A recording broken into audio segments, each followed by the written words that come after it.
up, real pretty family? Today we are back with another video on this channel. You know how we coming, you know how we bumming, you know how we slumming in this channel. So today we are going to be doing a advice slash educational video. Without further ado, in this video I'm going to be teaching you or giving you some advice that I have learned in my life on how to glow up mentally. Everybody always talks about how to glow up physically with your appearance, your skin, your acne, your hair, your nails, your shoes, your clothes, but that all mask your real identity. So we're gonna teach all of you guys how I learned, or some tips that I learned on how to glow up mentally so we can feel good on the inside and the outside. Okay, what is glowing up mentally? Like, what is that?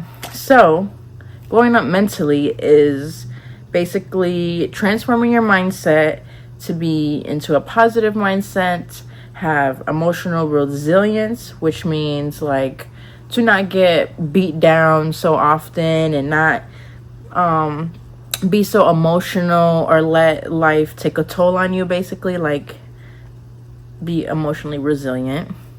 Also, emotional intelligence, which is to be able to manage your emotions properly when communicating, when having relationships, businesses, jobs.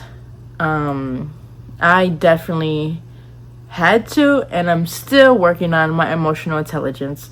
So that is very hard to manage your emotions, especially when you could have childhood trauma, childhood triggers, the way you were raised, the city you were raised. A lot of things go into play on how we as young adults now use and manage our emotions. Glowing up mentally also helps with your self-perception. So like I said, to be able to feel good on the inside, not just looking good on the outside, because you can buy all of these clothes but low-key still have body dysmorphia, or you can buy all these clothes but low-key feel insecure or have anxiety. I'm gonna go down the list of some tips and tricks that I've learned along the way, and also with research. I have learned these things along the way, so I know through experience, and I also did some research for you guys as well. Strategies to glowing up mentally. Number one would be to be setting firm boundaries with your friends, relationships, jobs, businesses, family. Setting firm boundaries, like being able to say no. Setting firm boundaries will give you back your confidence, because it gives you like a sense of power over your own life. Instead of, if somebody says, oh hey, come out to the mall with me, and you're just like, well, in your head you're like, well, I have a 3-page paper due, I have no money, and I have to wake up early tomorrow for school or work, but you're like, well, this is my best friend, so I really have to go. But then you spend money that you don't want to spend, so then you come home and you have anxiety or stress about, oh my god, I just spent that money, now I should have been saving for 1, 2, and 3. Second of all, now you're going to be up till the crack of dawn trying to finish that homework assignment. And then number 3, you're not going to get proper sleep because you had to go to sleep late for finishing the paper because you came home from the mall late with your friend. So do you see how having boundaries trickles down to your life? If you have to set firm boundaries, set weekly appointments with your friends, and hey, we can only hang out during this one day. That's the one day I'm totally free. Every other day I'm on my workout journey, or I'm at school, or I'm doing a business, or I'm at esthetician school, or whatever the case may be. Just set firm boundaries and love to say no. It's your life, nobody else's. Strategy number 2. I bet you've heard this everywhere, but it is positive self-talk. Yes, affirmations. I know. But I mean, you don't have to be like super ritual where you have to stand in the mirror and say, I am beautiful, I am smart, I am this every single day. The tweak that I have made is your mouth, the tongue is very strong. So instead of saying, oh my God, I'm so fat, do not say that. Do not say that. Just in your head, tweak out the words like, oh my gosh, I'm so full right now. I can't wait to work out after this. Or, oh my gosh, I'm so full right now. I can't wait for this to pass. Stop thinking of those sentences in general. That's what I've learned to do. Like, I learned to stop saying things out loud. Stop complaining. And, yeah, just basically stop complaining about your life. Stop complaining about problems. And, stop complaining about your body, your life, your job, anything, because it will stay that way. Your brain is a machine, so it works off of what you input into it. So I don't know how to describe it, but the brain is not its own thing. We, the soul, is what's telling the brain, I want this, I am whatever, I am beautiful, I am smart. So then the brain starts switching those gears to make you believe through your nervous system, through hormones, through anxiety or not anxiety, not having anxiety, all those different types of forms of believing what you say. There is definitely a lot of studies about this, and you could go ahead and do your research because I know I'm not explaining it in the best way. But yes, your brain is a machine, and what you put into it, words, definitely matters. So if you want to create a new life for yourself or a new self-perception of yourself, you need to stop thinking of bad sentences and start filling it with better sentences like, I can't wait to work out tonight.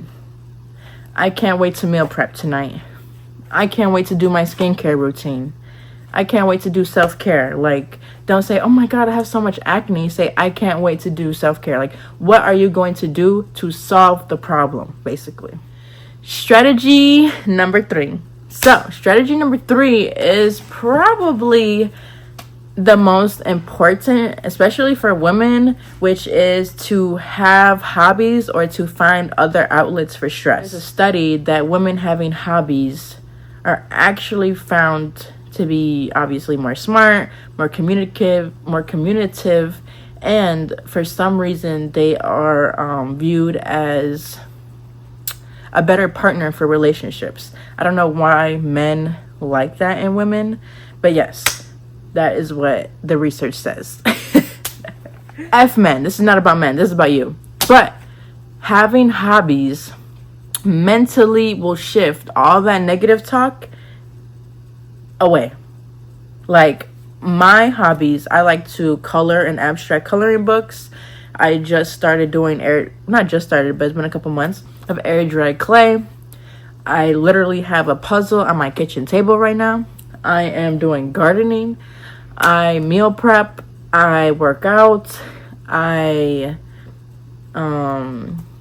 try to do a lot of things because my brain is constantly running, constantly stressing about what am I going to do tomorrow? What am I going to do tomorrow? What am I going to do the next day? What am I going to do?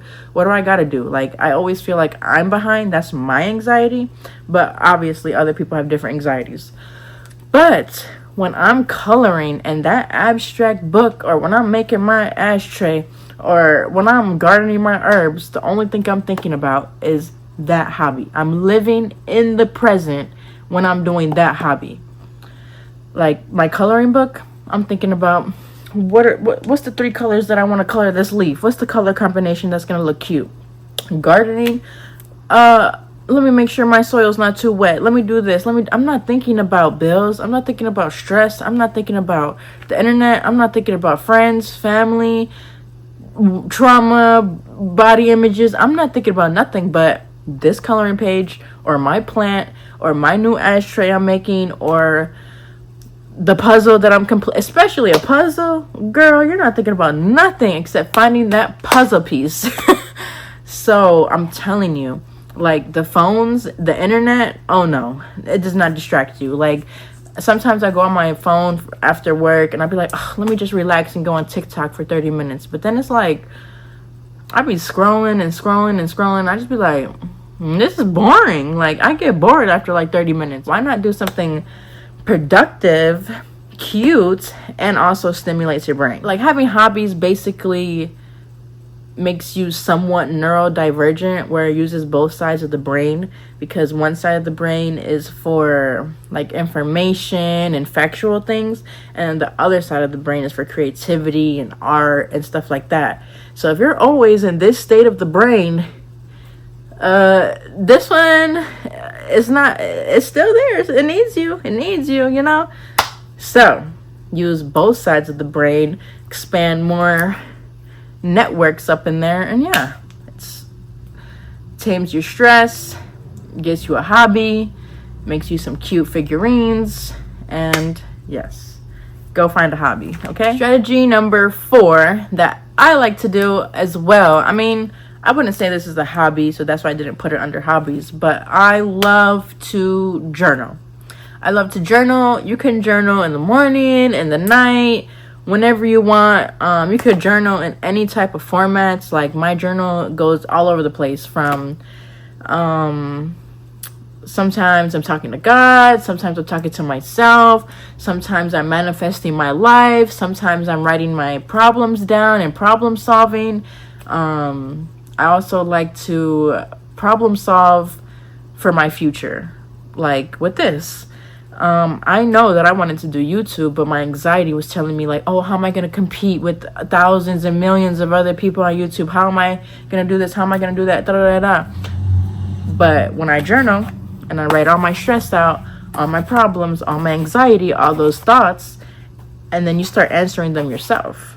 So then when you start answering them yourself, you realize, you're like, oh, this isn't that bad. If I just do steps 1, 2, and 3, then I won't have a problem. And so, yeah, you could do it that way, or even just writing about your life, or I also write about gratitude. Having gratitude in my life also, like, takes me out of the big picture, basically. Like, it zooms me out. Like, me writing down everything that I'm grateful for just makes me think about other people in the world and how I do have it better. I do have it good. I shouldn't be stressed because I have an apartment, I have a car, I have a son, I have this, I have food in my fridge, I have clothes, I have shoes, I have a phone, I have healthy air, healthy water, all of this stuff. And we don't even realize it because we be so spoiled. But if you take a moment, open up your journal, and just write everything that you're grateful for, it takes the problems into a different perspective. You'd be like, wow, I have all of these things. So me stressing about this one thing when I know I can accomplish all those other things, it kind of makes you feel more powerful, more confident, and you will get over the problem and you will find the solution. So I definitely am one. If it was an ad, I would be the adster for journaling. Right. Because I'm not the type of person to like talk out loud and talk to myself, and I don't know. I just don't do it, but I love to write. I love to just... Strategy number 5 is pretty simple, pretty easy. It is to stay away from negative people and negative influences. As I get older, I start to feel in my body when somebody isn't making me feel good. Whether your heart rate is going up, whether your palms are sweaty, whether you feel uncomfortable, anything like that. Anyone who gives you anxiety, leave. It could be your family, your relationship, your friends. Just leave.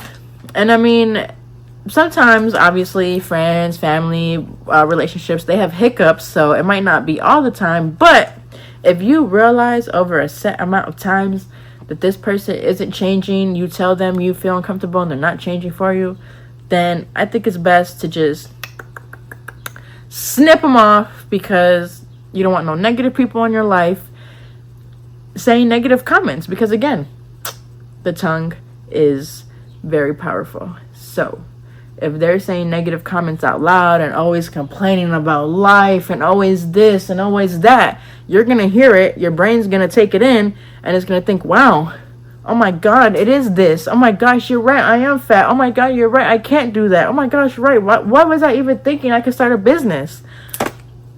Girl, boy, you do not need them people in your life. Look at me, starting a channel with 0 subscribers, talking to 3 circles on my phone. So, yeah, I'm not listening to no negative comments, and I'm doing what I want to do, teaching you guys what I wasn't taught, because that makes me happy. So, if they don't make you happy, kick them out. Strategy number 6. Strategy number 6 would be to step outside of your comfort zone. Do something that you didn't think you had time for, or you didn't have strength for, or you thought you didn't have confidence for. Try to step out of your comfort zone. If you're scared to go to the gym, go to the gym. If you're scared to start a business, research it, slowly get to start it. Maybe take a business class, research YouTube videos on that. I don't know, maybe you want to take a Zumba class, maybe you want to take a pole dancing class, maybe you want to, I want to take one. I want to take a pole dancing class, I want to take a high heel class. I want to do a lot of things, but just don't have the bread. But stepping out of your comfort zone could be simple. Like I said, going to the gym, or taking a walk by yourself, or sitting in silence, not being on your phone for 30 minutes, no music, no this, just listening to your thoughts. We never do that in this generation nowadays. There's always stimulation. Can you be in a room with no stimulation?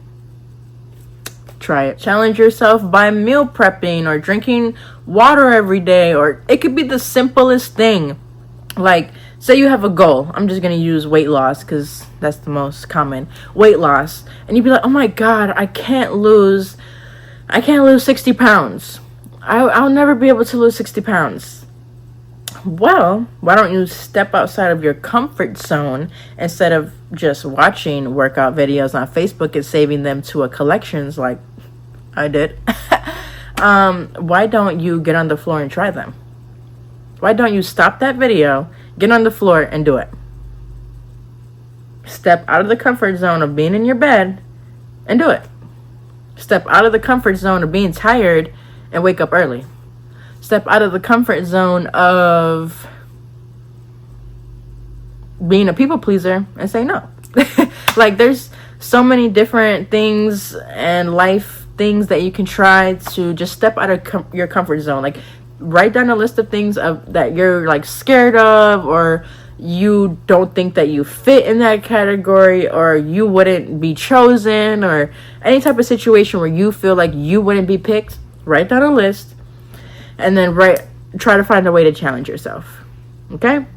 If you are liking my tips and tricks so far on how to glow up mentally, don't forget, leave a like button, leave a comment. Tell me what you've liked so far, what strategy you've either done or what strategy you want to do. Okay. Strategy number 7 is reading books. Reading books, reading magazines, reading comics. I like educational books right now because I'm trying to glow up mentally and manifest my future. But so I'm reading books like 48 Laws of Power, Stoicism, stuff like that. But I also do like to read urban books like, oh my gosh, Ashley Antoinette, you need to drop Butterflies 7 ASAP. But yes, I love Ashley Antoinette. Go check her out. Butterfly,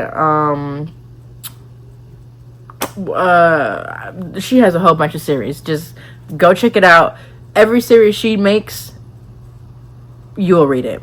I promise you. If you like urban, like gangster stories like that. So, Candy Liquor was a good one too. That wasn't by Ashley Antoinette, but try searching that one up too. So yes, reading books, because also this could be, I guess this could be in the category of hobbies, but it has more educational and more positive aspects on your body than just a hobby. So reading books obviously takes your mind away from any stressors, anything in life, and it only focuses on the words you're reading. So you don't have the opportunity or the time or the space to have all that negative talk going in your brain because you're reading a book. You're reading that. Those are the words that your brain is saying out loud. So that is one of the points. Secondly, you'll get educational. You can work on your vocabulary. Being smart and having knowledge also makes you confident. I don't know why, but I just find it so appealing when celebrities be saying quotes like, oh yeah, that quote by Ronald Reagan, his autobiography, he said 1, 2, and 3. I just be like, I don't know why memorizing things is like so raw to me. So I am trying to get not on that level, but I'm just trying to get in that field, you know? So yes, reading books, educational, takes your mind off of things. And when I did the research, it said that reading books before bed is the best thing that you can do, because reading books puts your brain at the same brainwave that it would be if you went into a beta sleep. So it basically like winds you down for sleep. It's going to be like on the same brainwave, so you'll go to sleep easier, which is good. Good night's sleep has hundreds of thousands of benefits. So that in itself. I don't know what strategy we are on, but the last strategy is to obviously physically try to move your body, whether it's stretching, whether it's yoga, whether it's Zumba, dancing to Megan Thee Stallion, putting on a YouTube video, jumping rope, riding a bike. It does not matter. Taking a 30-minute walk can still do something for you. Like just releasing the tension in your body, in your muscles, will cause you to have like a regulated nervous system, and then this will make you feel more better. Like exercising in general releases off dopamine and gives you more energy and pumps you up for the day and stuff like that. So to glow up mentally, I would say to exercise a little bit, stretch. I wouldn't say like you gotta work out, but just move your body for maybe 30 minutes a day and slowly, like, you know, stretch, do this, do that. It'll physically help you, emotionally help you with your nervous system, and release stress through your brain, through your muscles. So yeah, we're at the end of the video anyways. So those are all the strategies that I have for you. I think there were about 8 strategies and how to glow up mentally. That's what I have for you right now. And obviously the other aspects of sleep 8 hours a day, 6 to 8 hours a day, eat healthy, drink your water, at least, well, not at least, it's hard to drink a gallon of water a day, trust me, but at least drink your 8 cups of water. Try to drink a gallon of water a day. The more water intake also helps with stress relief, you know, relieves headaches, this, that. We're made of water. Just drink water, okay? And yeah, move your body, like I said. So I hope you take all of this advice in. I hope you think about it. I hope you try to at least do one advice, one of the strategies that I told you about, because I'm telling you, I don't do all of the strategies in one day, but I have been doing the strategies for the past, like, I would say for the past 4 months since this year started, and I feel so peaceful. I feel so good. Like my emotional intelligence is really working. I'm not crashing out anymore. I'm not getting mad at little things. I've been feeling good, so I want you guys to feel good. Release that tension in them shoulders, okay? So this was Real Pretty Family on how to go up mentally, and thank you for watching my channel. Don't forget to put a thumbs up. By the way, this cracked, but don't forget to put a thumbs up and leave a comment down below of any strategies that you do already and any strategy that you just learned of or that you want to do right now. All right, thank you.